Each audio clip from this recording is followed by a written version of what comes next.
countdown for blastoff. X minus 5, minus 4, minus 3, minus 2, X minus 1. Fire!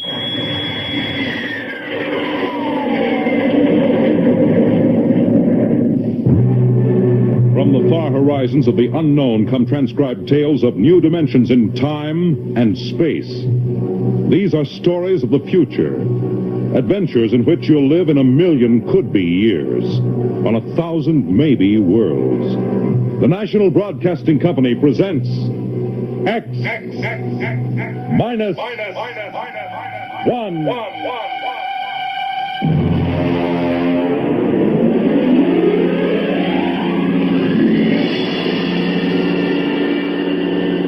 Tonight's story, Mars is Heaven.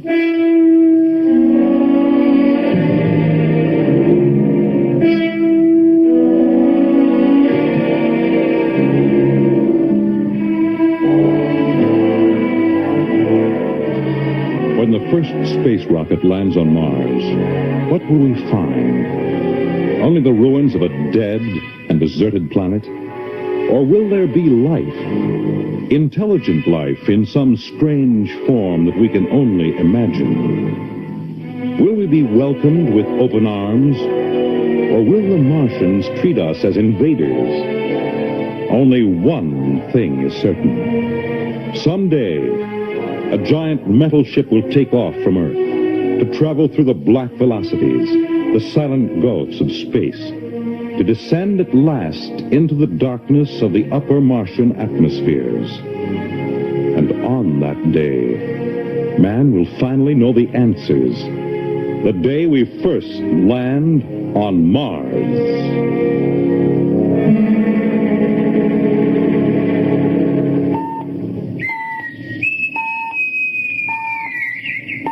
Now hear this. Now hear this. Approaching critical deceleration. Fasten gravity suits. Stand by to land. There it is. We've intersected the course vector, sir. All right, Mr. Lustig. Over to manual control. Aye, sir. Masters, sound general quarters. Aye, sir. Mr. Lustig, what do you make of the terrain? There seems to be a heavy ground, Miss Captain. We won't be able to use the infrared lights. And we'll have to come in on radar. Isn't that a little risky, sir? Landing in the dark? I'd rather run the danger of a blind landing, Lieutenant, than come in without the cover of darkness. Remember, we don't know what kind of reception is waiting for us down there. Airspeed 500. Altitude now 4,000.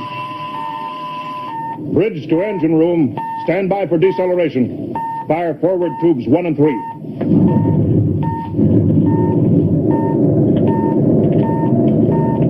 Steady as she goes, Mr. Lustig. As she goes, sir. Airspeed 100. Altitude 1,000. Radar indicates a level stretch dead ahead, sir. Skids down. Skids check. Altitude 500. 4. 350. 3. Up a point now. All right. Let's set her down.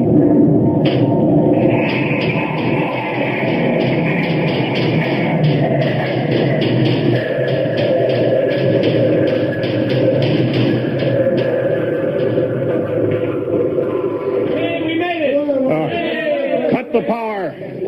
Masters, pipe battle stations. Aye, sir. All secured, sir. Well, gentlemen, we're now on Mars, April 20th, 1987, 4:33 Greenwich time. Enter that in the log, Masters. Aye, sir. Well, gentlemen, it's less than 2 hours till dawn. As soon as it's light, we'll send out a landing party. Masters, get me an all-over hookup. We're all set, Captain. Now hear this. All right, men. The smoking lamp is lit. Well, we're on Mars. The first manned ship from Earth to land here. We don't know what we're going to find or what dangers we may face. We're 17 men on an alien world. And it's up to us whether we ever get home again. The next few hours should tell the story. and I want instant obedience to all commands. I'll court-martial the first man who doesn't jump to when he's ordered. And one other thing. We may be on Mars, but this is still a United States naval vessel. Officers will conduct a personal and weapons inspection in 1 hour. That's all. An inspection, Captain? Now? Mr. Lustig, we've got an hour and a half to sweat out before we find out what's outside that airlock. I'd rather have a man worried about his stripes than about what's waiting outside on Mars.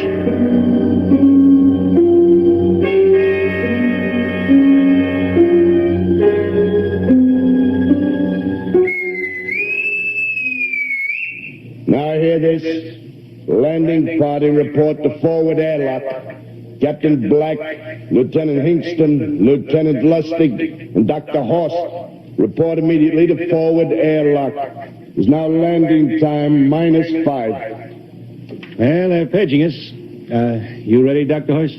Yes, Mr. Lustig. As ready as I will ever be. Come on, let's get in the lock.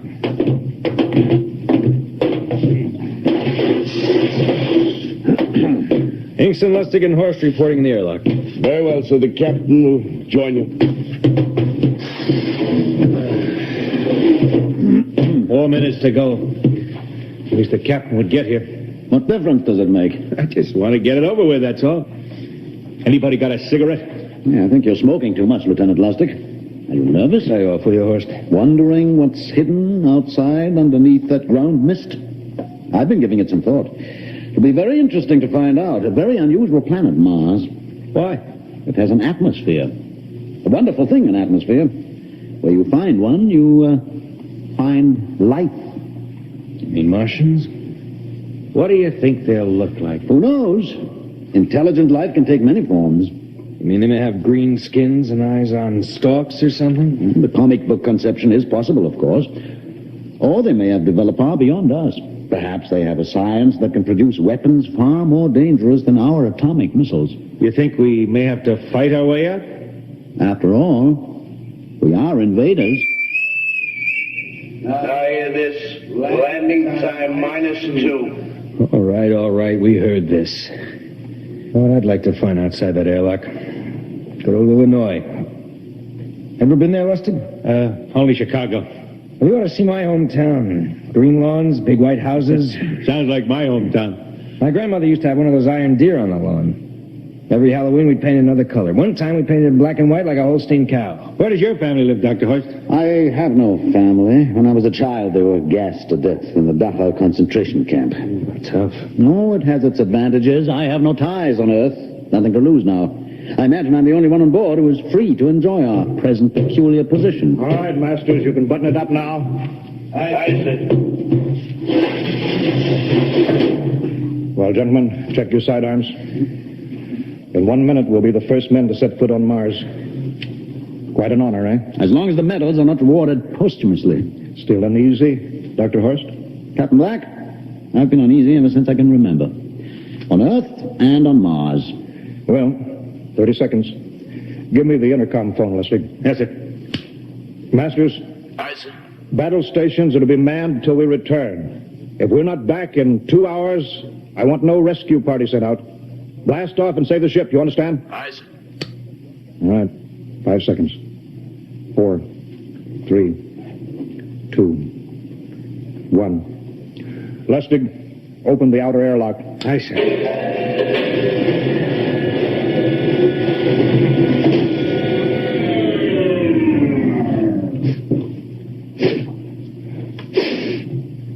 It's fresh air. Let's go. All right, now, take it easy. It's too dark to move fast. Quiet, isn't it? Not even a wind. Can't see anything from this ground this time. We don't know what's out here. All right, come on.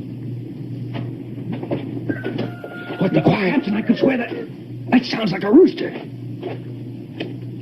don't hear it anymore. Very homely but unlikely sound. A rooster crowing on Mars? Hingston, Aye, sir. set that machine gun 25 yards to the flank. We'll stay here till the ground mist lifts. Aye, sir. What do you make of the ground, Horst? Grass. Plain grass. You can see some large foliage there where the mist's thinned out. What the? Hingston, hold your fire, you fool! I hit it, Captain. What? Some kind of wild animal. I hit it. I could see the tracers, but it's still standing. Come on, Horst. Doctor, where are you? Up ahead, admiring the wild animal. Careful, Horst. Wait for us. Don't worry, Captain. It's an iron deer. A lawn ornament. Well, that's impossible. It's hollow. Interesting, isn't it? A whitewashed Victorian iron deer sitting on a lawn in the middle of Mars. I don't understand. Look around. The mist's lifting. Hey, Captain, look there. It's a house, a regular old-fashioned house. But, sir, on Mars. Good Lord. I haven't seen carved scrolls and gingerbread like that in years. Look at that port swing. The geraniums. There. I told you it was a rooster, Captain. Give me the glasses, Lustig. I want to take a look through that front window. Well, there's an upright piano. Some sheet music on it. Lustig, it's beautiful Ohio. Oh, it can't be, sir. Horst, do you think that civilization of two planets could be identical? I don't know. That specific variety of geraniums is only 50 years old on Earth. Is it logical that they should develop in Mars? How about that porch swing and the piano and beautiful Ohio? Why, it's impossible. Captain Black, this looks like the town I was born in. Well, it looks like my hometown, too.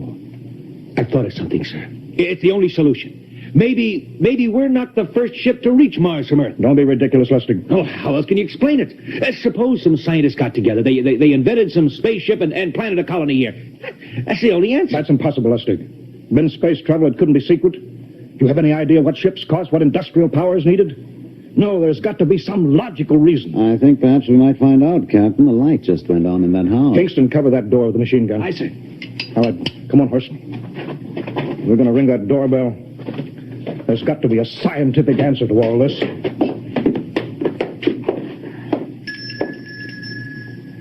there's something moving in there. Stand back, Horst. Give me a clear shot. Are you sure a bullet can stop a Martian? Steady now. Can I help you? Will we... If you're selling anything, it's much too early. No, wait just a minute. What town is this? What do you mean? Are you census takers? No. We're strangers here. We want to know how this town got here. Is this a game? No, it's not a game. We're from Earth. From where? From Earth. Do you mean out of the ground? Are you sure you're feeling well? Madam, we came in a flying ship across space. We're from the third planet, Earth. This is Mars. Now do you understand? Mars. You go away now, you hear? I'll call my husband from upstairs and he'll chase you. Go on. But this is Mars, isn't it? This is Green Lake, Wisconsin, in the United States of America. Bounded on the east by the Atlantic and on the west by the Pacific. Now go away. Goodbye. Horst, do you suppose it's really possible? I've got to find out more about this. I told you I'd call my husband. Now you go away. You've got to tell me one thing first. What year is this? Year? 1928, of course. For goodness sake. You hear that, Horst? And we know it's 1987, and we know this is Mars. Horst, is it possible that we got fouled up, made some tremendous blunder, circled around, and landed back on Earth? In 1928? Well, maybe some switch in time or dimension. Could we have shifted somehow, gone backward in time? Oh, Horst, this won't hold water. It's not logical. We checked every mile. We went past the moon, out into space. We're on Mars. Lustig out at point. Hingston in the rear. Keep that gun at half load. Aye, sir. Horst, there's got to be some cold, logical solution. Captain! What? That house down the street, the white one with the green shutters. Lustig, what's the matter? I never thought of... Thank God! Lustig, come back here. He's running for that house. That crazy fool, after him, quick. Lustig, stop! Come down off of that porch. Lustig, what the devil do you think you're doing? Albert! Grandma, Grandpa, it is you. Lustig, what is going on here? Albert, it's been so many years. How you've grown, boy. It's so good to see you. Lieutenant Lustig! Oh, Captain, Grandma, I want you to meet my friends. This is Captain Black. Captain, I want you to meet my grandfolks. Howdy. Any friend of Albert's is a friend of ours. How long have you been here, Grandma? Oh, a good many years, ever since we died. Ever since you what? Oh, yes, sir. They've been dead 30 years. What? Oh, now, don't you trouble yourself. It's all right. We're alive again, that's all. Do you mean to tell me that Mars is heaven? Oh, nonsense, no. All we know is here we're alive again. And who are we to question God's infinite ways? Lustig, we're going back to the ship. Captain, I want to talk to my grandpa. Lieutenant Lustig, I don't like any part of this. You'll come back with us if I have to club you and carry you. I see. Now let's go. Heaven only knows what they've run up against back at the ship.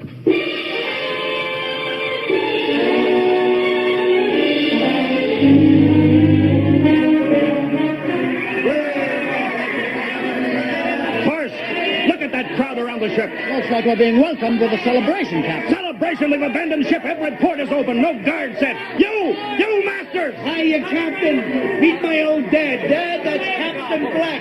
He's not a bad guy for naught. Higston! What's it? Bring that band back. Use force if you have to. Oh, excuse me, sir. There's my Uncle George. Higston! I'll be right back, Captain. Uncle George. What the devil is going on here? sir? They've all found friends and relatives. They're all here. Right, Captain. I found it. The whole crew's out in the crowd. But I gave orders. Definite orders. You don't understand, Captain. I understand mutiny. I don't care how many relatives show up. I'll have discipline. Johnny! Johnny, you old son of a gun! It's you. Edward. Yes. It can't be. Of course it is. Johnny, you old...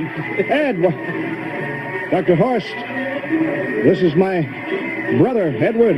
How do you do? Hello, sir. It's wonderful to see you, Edward. Look, I've got to get back to my ship. Johnny, wait. I almost forgot. Mom's waiting at home. Mom. Yeah, and Dad, too. Mom and Dad are alive?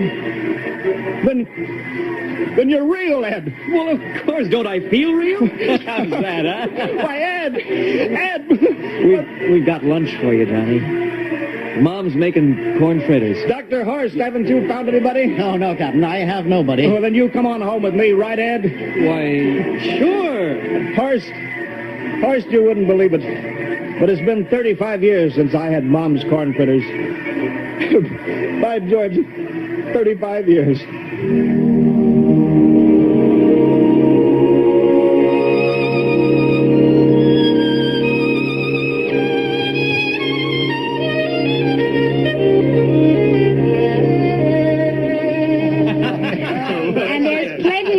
Kitchen, so don't hold back, Johnny.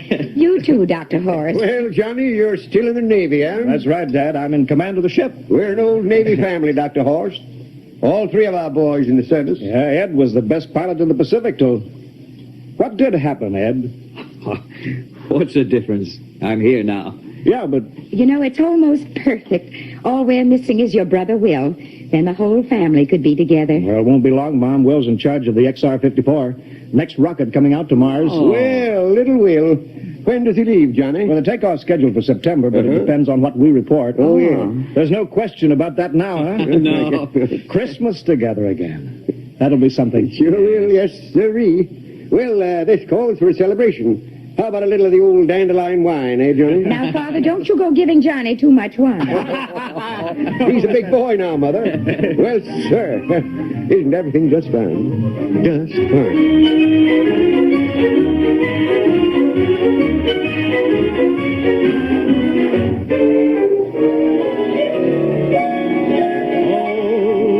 I'll be melancholy.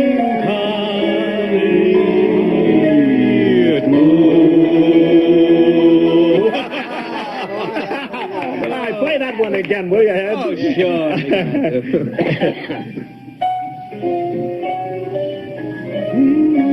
Well, Dr. Horst, what are you doing sitting over here alone?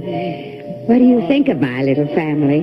Very nice. You know, I can't understand why you didn't find any folks here, Dr. Horst. It's just a shame everybody else is so happy.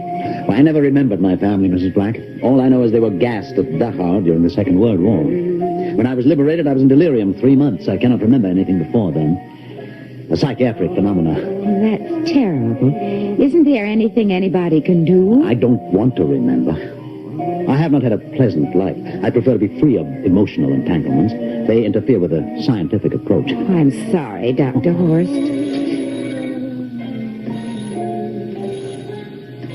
Oh, I'll get it. That's our ring, long and 3 shorts. I remember that. Well, maybe we'd better call it a night. You must be getting tired, Johnny. I'd better be going back to the ship. Nonsense. You stay the night. We insist. I just couldn't rest thinking of you all alone on that ship. I'll be all right. Well, good night. Oh, wait a minute, Dr. Horst. That phone message was for you. Me? Yes, that's right. A message from Anna. Anna? I don't... Well, there, she must be an old friend. Isn't that nice? I don't... You sure it was for me? I don't remember any Anna. Well, she asked if you were better. Perhaps she's someone who knew you at Dachau. Anna? She said she's coming over here first thing in the morning. So you'll have to stay over. Yes, Well, but... that settles it then. You stay here, Horst. You can bunk with me in my old room. Yeah, but Johnny, we thought you'd like to be with Edward. So you could talk the way you used Well, to. we can't put Dr. Horst on the daybed. I think we better share the room tonight. Be plenty of time for talking, Ed. Yes, I guess so. I suppose I better drop back to the ship. You know, Ed, security check. But why do you have to do that here? I don't know, Mom. There's no good reason, I guess. Well, suppose we skip it tonight, huh? Well, good night, everybody. Oh, it's good to have you home, Johnny. It's good to be home, Mom.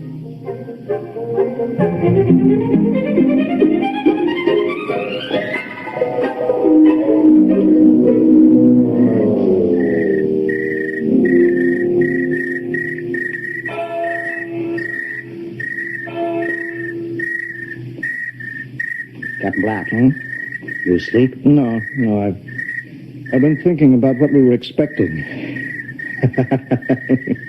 Green-skinned Martians. All the time there was only Mom and Dad and Edward waiting. That's funny what tricks your imagination can play on you. Well, I guess Mars is heaven, Horst. You know, I've been thinking about Martians, too. Captain, just suppose there were Martians, and they saw us land, and suppose they thought of us as invaders. What would be the best weapon they could use against our atom bombs, huh? I don't see what you're getting at. They would want to disarm us first, huh? To wipe out all suspicion, to make us feel at home. Captain, suppose this house isn't real. Suppose the people are just images, stolen from our own memories by Martians, created for us by telepathy, hypnotism. Oh, that's the craziest theory I ever heard. Maybe that's why there was no one for me. Because in all my life, there is no happy memory, no real loved person, not even my mother. I don't remember her. Only the piles of rotting corpses at Dachau. There was no happy emotion for these people to recreate. How about that phone call? Anna? Yes, Anna. I didn't remember who she was, but I do now. I just remembered.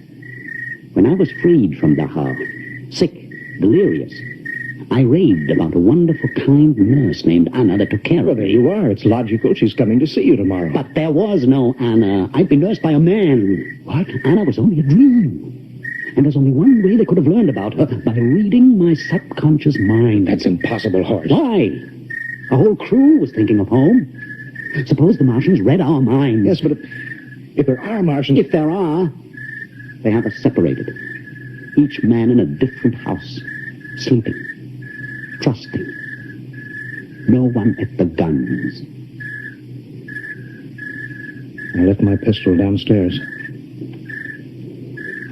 Do you think there's something to this, Horst? It's a perfect trap, Captain. Who would suspect his own mother, his grandparents? How easy. Just a knife in the heart of each sleeping man. That's impossible, Horst. But we've got to get back to the ship. Listen, the crickets have stopped. Come on. We don't know when they change back to whatever they really are. All right, careful.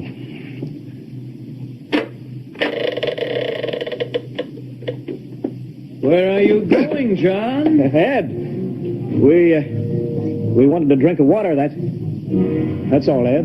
You're not thirsty, John. You don't want a drink. Look out! You don't want a His face! It's changing! He's a Martian! Run, horse! Run! You can't get away, John. This way, horse!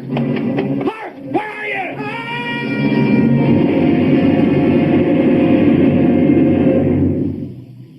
Hello? Hello? Can you hear me, Earth? This This is Captain John Black, the XR-53 calling for Mars. I've locked myself in the ship, but they've crippled it. I can't take off or fire the guns, and they're coming for me now, the Martians. I'm all alone here. All the rest are dead. Hingston, Lustig, Dr. Horst. Poor Horst, he didn't even reach the door. Listen, listen. They're trying to break through the hull. Edward and Mom and Dad and all the folks, but they're changing now. They're melting and changing back into... They're Martians. Can you understand? Martians, not men. They make us think that Mars was heaven and we fell into the trap. Can you hear me, Earth? You've got to stop the next rocket. Listen, tell my brother Will. Tell my brother not to come. They'll trap him too. They'll kill them all. Hello? Hello? Can you hear me, Earth? This is John Black on Mars. Hello, Earth. This is John Black on Mars. Hello, Earth. Hello, Earth.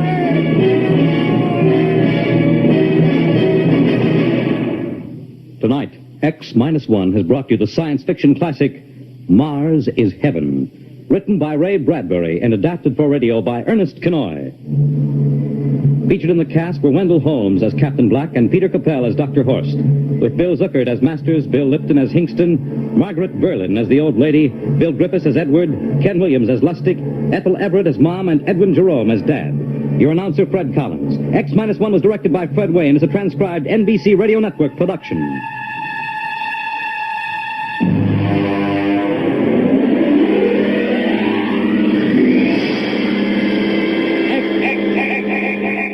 X-1.